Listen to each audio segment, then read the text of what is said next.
नमस्कार, हरियाणा न्यूज में आप सभी का स्वागत है और मैं हूं आपके साथ करण खुराना। रुक करेंगे सुपरफास्ट 100 का। प्रधानमंत्री मोदी ने असम को बड़ी सौगात देते हुए 7 नए कैंसर अस्पताल का उद्घाटन किया। इस मौके पर पीएम ने दीफू में एक रैली को भी संबोधित किया।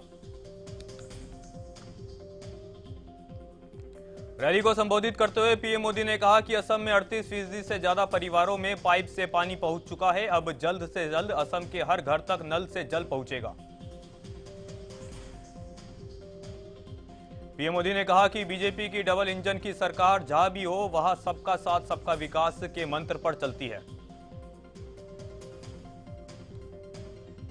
संबोधन के दौरान पीएम ने कांग्रेस पर भी तंज कसा। पीएम ने कहा कि अगर पहले सब कुछ दिल्ली से तय होता था, लेकिन 2014 के बाद से नॉर्थ ईस्ट में मुश्किलें कम हो रही है। पीएम मोदी ने कहा कि असम में डबल इंजन की सरकार डबल विकास कर रही है। पीएम ने कहा कि बीते 8 सालों में प्रदेश में हिंसा के मामलों में 75% तक की कमी आई है।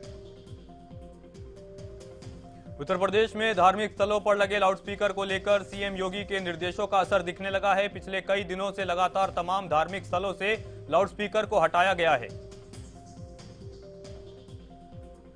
यूपी में अब तक 4000 से ज्यादा लाउडस्पीकर को हटा दिया गया है, जबकि 28000 से ज्यादा लाउडस्पीकर की आवाज को तय मानकों के हिसाब से कम कर दिया गया है।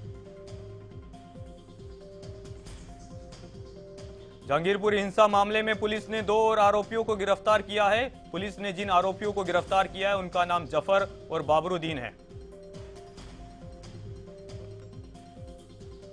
गिरफ्तार किए गए दोनों आरोपी रिश्ते में भाई है। दोनों पर भीड़ में शामिल होकर हिंसा करने का आरोप है। इन दोनों को हिंसा में अहम रोल बताया जा रहा है। जहांगीरपुर हिंसा मामले में पुलिस ने अब तक 28 लोगों को गिरफ्तार कर लिया है। इसमें 3 नाबालिग भी शामिल है, जिन्हें बाल सुधार गृह भेजा जा चुका है। महाराष्ट्र पुलिस ने धुले से 19 90 तलवारों का जखीरा बरामद किया। पुलिस के मुताबिक सारी तलवारें और खंजर राजस्थान से महाराष्ट्र लाई गई थी। वह इस मामले में 4 आरोपियों को भी गिरफ्तार कर लिया गया है। तलवारों का जखीरा मिलने पर बीजेपी ने उद्धव सरकार पर घेरते हुए सवाल पूछा कि क्या महाराष्ट्र में दंगे करवाने की तैयारी हो रही थी। बीजेपी ने उद्धव सरकार से इस पूरे मामले की जांच की भी मांग की है। बीएचयू में कुलपति द्वारा इफ्तार पार्टी के आयोजन पर छात्रों ने जमकर हंगामा किया और कुलपति का पुतला फूंका। इस दौरान छात्रों ने कुलपति को हिंदू विरोधी ठहराया।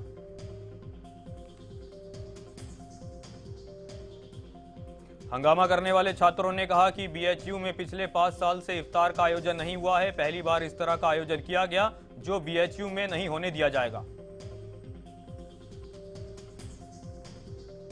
अमेरिका के राष्ट्रपति जो बाइडेन और प्रधानमंत्री मोदी के बीच अगले महीने मुलाकात होगी। दोनों के बीच ये मुलाकात टोक्यो में क्वाड शिखर सम्मेलन के दौरान होगी।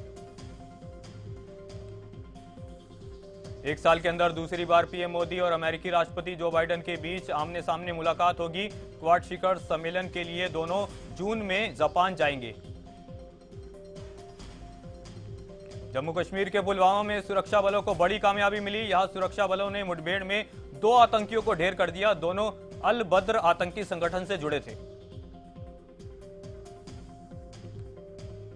जम्मू कश्मीर पुलिस के आईजीपी विजय कुमार के मुताबिक मारे गए दोनों आतंकी कश्मीरी थे और दोनों की पहचान हो गई है। एक आतंकी का नाम एजाज हाफिज है, जबकि दूसरे का नाम शाहिब अयूब है। आईजीपी विजय कुमार ने बताया कि दोनों आतंकियों के पास से एक AK-47 राइफल भी बरामद हुई है। दोनों आतंकी मार्च से 2000 अप्रैल 2020 में प्रवासी मजदूरों पर हमले के लिए जिम्मेदार थे। रूस और यूक्रेन के बीच शुरू हुई जंग को 2 महीने से भी ज्यादा का समय बीत चुका है। रूस ने 24 फरवरी को यूक्रेन के खिलाफ जंग का ऐलान किया था। तब से अब तक कई नागरिकों की मौत हो चुकी है। रूसी हमले की वजह से यूक्रेन की अर्थव्यवस्था बुरी तरह से प्रभावित हुई है। यूक्रेन के राष्ट्रपति ने दावा किया कि युद्ध की वजह से देश को $600 अरब से ज्यादा का नुकसान हो चुका है। जेलेंस्की ने कहा कि युद्ध की वजह से यूक्रेन के सैकड़ों उद्योग तबाह हो चुके हैं। इसके अलावा 2500 किलोमीटर सड़कें और लगभग 300 पुल बर्बाद हो चुके हैं।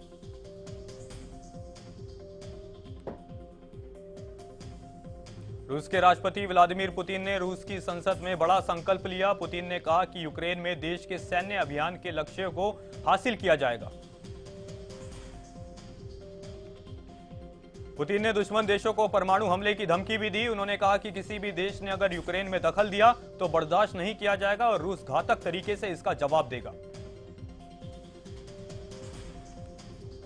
यूक्रेन के साथ अपने बीते रिश्तों को याद करते हुए पुतिन ने कहा कि रूस हमेशा यूक्रेन के साथ सहानुभूति रखता है और एक दोस्त और एक भाई के तौर पर काम करता था। देश में कोरोना के मामलों में एक बार फिर बढ़ोतरी देखने को मिल रही है। पिछले 24 घंटे में कोरोना वायरस के 3,303 नए केस सामने आए। कोरोना संक्रमण से बीते दिन 39 लोगों की मौत हुई, जबकि 2,563 लोग ठीक भी हुए। कोरोना संक्रमण के नए मामलों की पुष्टि के बाद देश में अब कुल 17,000 से ज्यादा एक्टिव केस है। हरियाणा में कोरोना वायरस के मामले एक बार फिर बढ़ने लगे हैं। बीते 24 घंटे में ही कोरोना वायरस के 535 नए मरीजों की पहचान हुई। हरियाणा में कोरोना के नए मामलों में सबसे ज्यादा 421 केस साइबर सिटी गुरुग्राम में देखने को मिले। पिछले 24 घंटे में 496 कोरोना मरीज रिकवर होकर घर भी लौटे हैं। बीते एक दिन में 33,000 से ज्यादा लोगों को कोरोना वैक्सीन की पहली और दूसरी डोज लगाई गई। उदय भान के अध्यक्ष बनने के बाद हरियाणा कांग्रेस में हलचल तेज हो गई है। इस बीच पार्टी के सीनियर नेता कुलदीप बिश्नोई ने राहुल गांधी से जवाब मांगने की बात कही। कुलदीप बिश्नोई ने ट्वीट कर अपने समर्थकों को संयम बरतने की बात कही। कुलदीप बिश्नोई ने लिखा, आपका प्यार देखकर मैं अत्यंत भावुक हूं। आपकी तरह गुस्सा मुझे भी बहुत है। कुलदीप बिश्नोई ने कहा, जब तक वो इस मामले को लेकर राहुल गांधी से जवाब नहीं मांग लेते तब तक उनके समर्थक कोई कदम ना उठाए। उन्होंने कहा कि अगर मेरे प्रति समर्थकों के मन में स्नेह है तो संयम रखें। बता दें, प्रदेश अध्यक्ष को लेकर हरियाणा कांग्रेस में कुलदीप बिश्नोई का नाम भी चर्चा में चल रहा था। कुलदीप बिश्नोई खुद के लिए पिच तैयार करने में जुटे हुए थे, लेकिन ऐसा कुछ भी नहीं हुआ। गुलाचिका पहुंचे राज्य मंत्री कमलेश ढांडा ने आम आदमी पार्टी पर जमकर निशाना साधा। उन्होंने कहा कि आम आदमी पार्टी ने पंजाब में झूठी घोषणाएं करके सत्ता प्राप्त की है। कमलेश ढांडा ने कहा कि देश की जनता बीजेपी की नीतियों से संतुष्ट है। उन्होंने कहा कि देश में मोदी लहर थी, है और भविष्य में भी रहेगी। पूर्व गृह मंत्री एचएलपी सुप्रीमो और विधायक गोपाल कांडा के सुपुत्र का सिरसा में भव्य रिसेप्शन आयोजन किया गया। 2 दिन तक चलने वाले इस रिसेप्शन समारोह में वीरवार को पहला दिन रहा।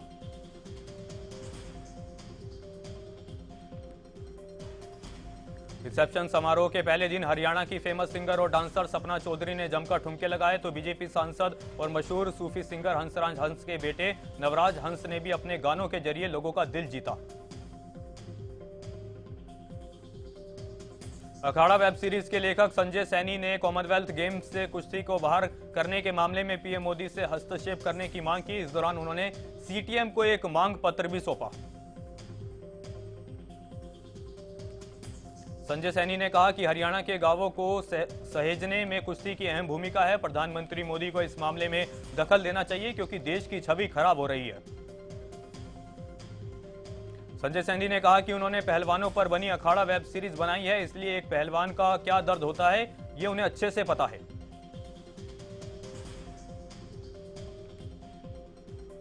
गोवाना में बिजली पानी की किल्लत से परेशान लोगों का गुस्सा फूटने लगा है। जहां बिजली पानी की कमी के चलते आए दिन जाम लगे रहते हैं, वहीं दूसरी ओर शहर के लोगों को भी बुरा हाल हो गया है। गुस्साए लोगों ने कहा कि पिछले कई दिनों से बिजली की किल्लत चल रही है। पूरे दिन में मुश्किल से 6 घंटे बिजली मिल पाती है, जिससे बच्चों की पढ़ाई भी बाधित हो रही है।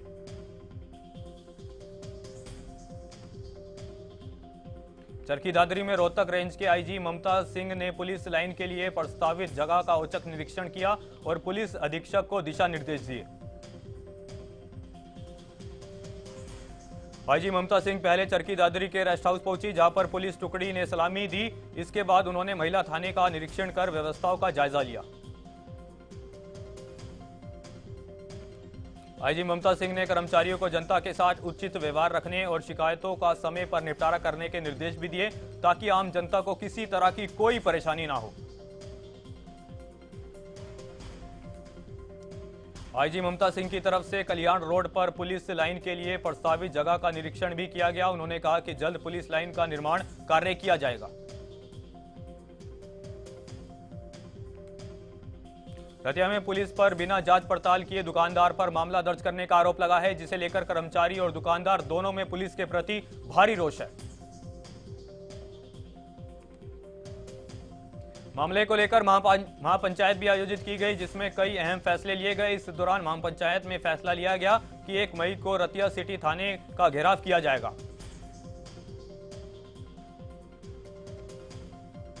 बल्लभगढ़ रोडवेज बस डिपो पर ड्यूटी सेक्शन रूम की हालत जर्जर हो गई है, जिसके बावजूद भी रोडवेज कर्मचारी इस कार्यालय के अंदर काम करने को मजबूर है। ड्यूटी सेक्शन में काम करने वाले कर्मचारियों ने कहा कि कई बार अधिकारियों को इसे रिपेयर करवाने के लिए पत्र भी लिखा जा चुका है, इसके बावजूद भी इस पर कोई ध्यान नहीं दिया जा रहा। कर्मचारियों ने कहा कि कार्यालय को शिफ्ट करने के लिए कई बार जीएम को भी कहा जा चुका है, उसके बाद भी यहाँ के कर्मचारियों को किसी और बिल्डिंग में शिफ्ट नहीं किया जा चुका।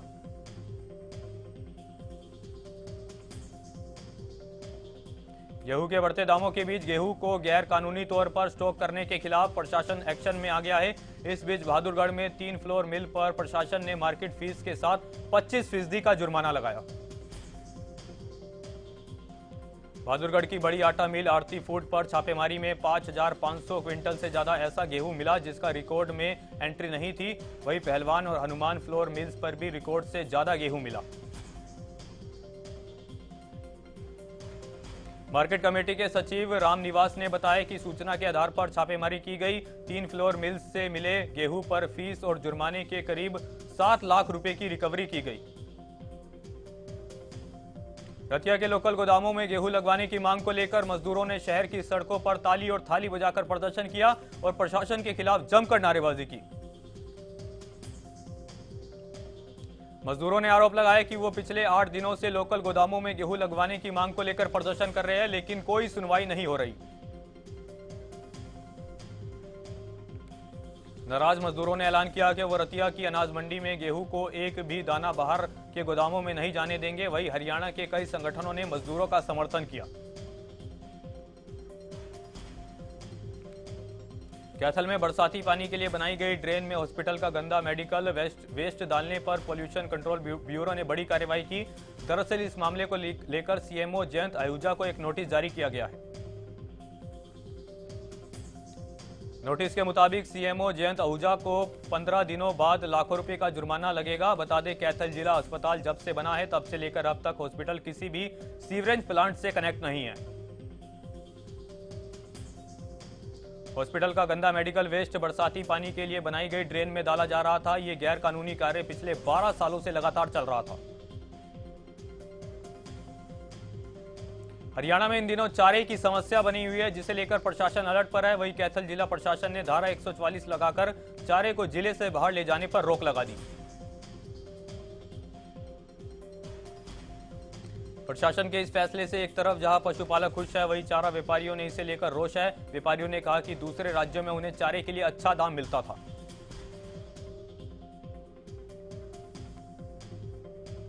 फतेहाबाद में रोजगार की मांग को लेकर भारी संख्या में विद्यार्थी लघु सचिवालय पहुंचे और प्रदर्शन किया। इस दौरान उन्होंने प्रशासन को ज्ञापन सौंपकर अपनी मांगे रखी। रतिया में बस की समस्या को लेकर छात्र छात्राओं ने रतिया बस अड्डे का गेट बंद कर परिवहन विभाग के खिलाफ जोरदार प्रदर्शन किया। इस दौरान उन्होंने परिवहन विभाग के अधिकारियों पर अनदेखी करने का भी आरोप लगाया।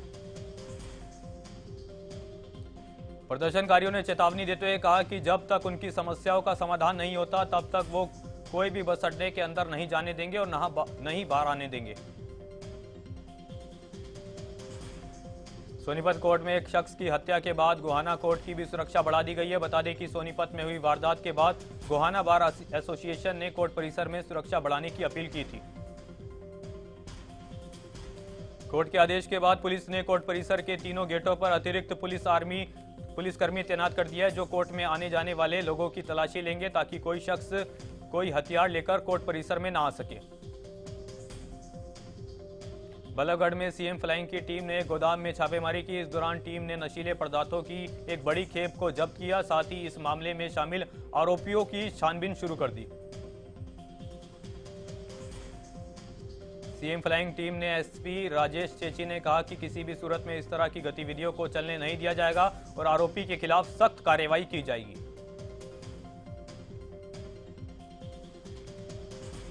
रोहतक जिला प्रशासन शहर को अतिक्रमण मुक्त बनाने को लेकर सख्ती से काम कर रहा है। इसी कड़ी में निगम की टीम ने रेलवे रोड पर दुकानों के बाहर अतिक्रमण हटाया।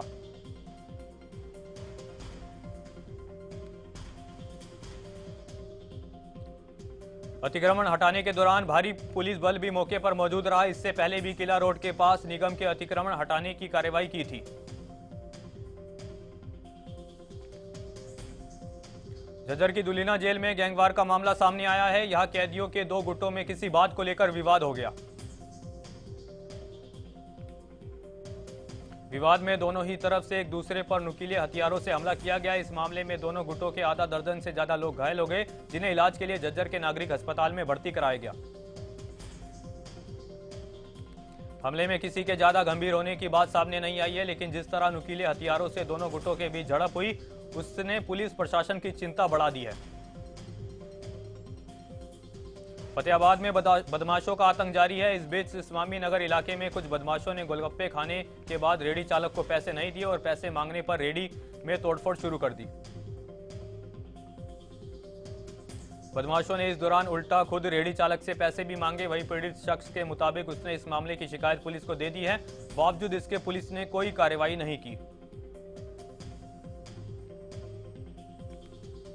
बहादुरगढ़ में अपने भाई की हत्या करने और परिवार पर अंधाधुंध फायरिंग करने के आरोपी को पुलिस ने गिरफ्तार कर लिया है। बता दें, आरोपी छोटे भाई ने अपने ही बड़े भाई की गोली मारकर हत्या कर दी थी।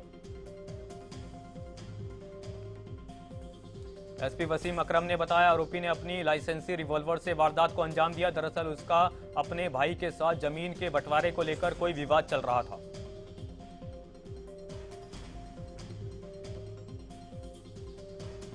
तरावड़ी में अंजन थली रोड पर दो बाइकों की टक्कर में एक पेंटर की मौत हो गई। दरअसल बाजार में पेंटिंग ब्रश लेने गए युवक को तेज रफ्तार बाइक ने टक्कर मार दी।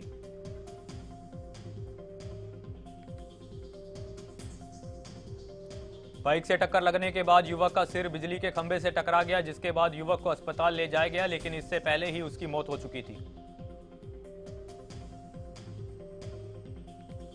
मामले की सूचना मिलने पर पुलिस मौके पर पहुंची और अज्ञात बाइक चालक के खिलाफ मुकदमा दर्ज कर लिया। फिलहाल पुलिस मामले की जांच कर रही है। अंबाला शहर के काकला चौक पर हुए डबल मर्डर केस के मामले में पुलिस को बड़ी सफलता मिली है। दरअसल पुलिस ने 1 साल बाद मोस्ट वांटेड बदमाश को गिरफ्तार कर लिया है।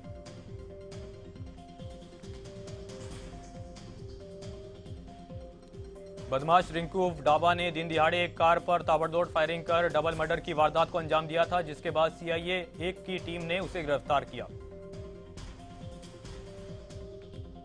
बल्लभगढ़ के बेबलपुर गांव के ढाबे पर हुई मारपीट और लूटपाट करने वाले आरोपी को पुलिस ने गिरफ्तार कर लिया है। पुलिस ने आरोपी के खिलाफ कई धाराओं के तहत मामला दर्ज किया।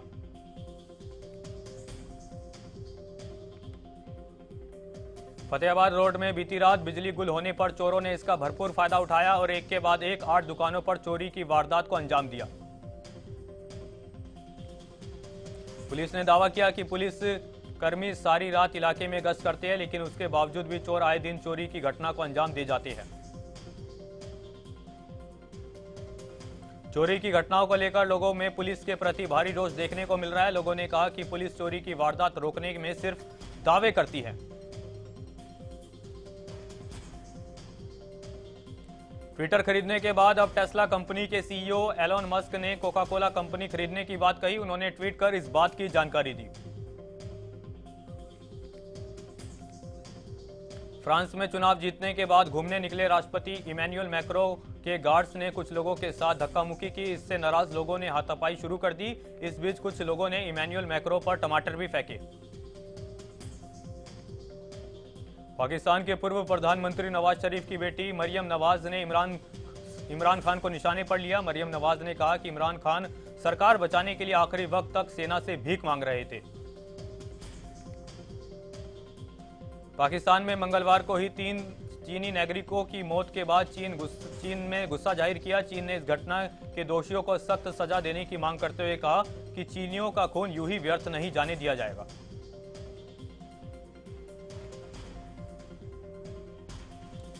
चीन में जब से कोरोना महामारी की शुरुआत हुई है तब से रुइली शहर में 9वीं बार लॉकडाउन लगाया जा चुका है। अब तक यहां 160 दिन से भी ज्यादा समय तक लॉकडाउन लग चुका है। इससे लोग परेशान हो गए हैं। आईपीएल 2022 के 40वें मैच में गुजरात टाइटंस ने हैदराबाद को 5 विकेट से हरा दिया। आखिरी ओवर में राशिद खान ने धमाकेदार बल्लेबाजी कर टीम को जीत दिलाई।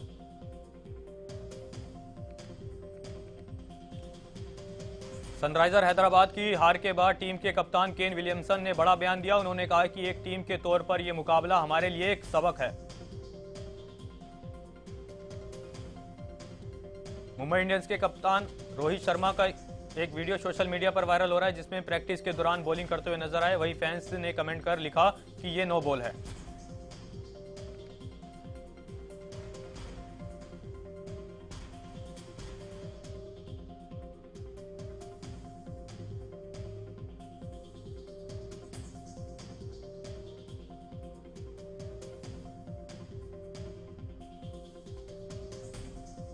क्रिकेटर सुरेश रैना ने इंस्टाग्राम पर एक वीडियो शेयर किया है जिसमें वो वर्कआउट करते हुए नजर आए। बता दें सुरेश रैना इस बार आईपीएल नीलामी में अनसोल्ड रहे थे।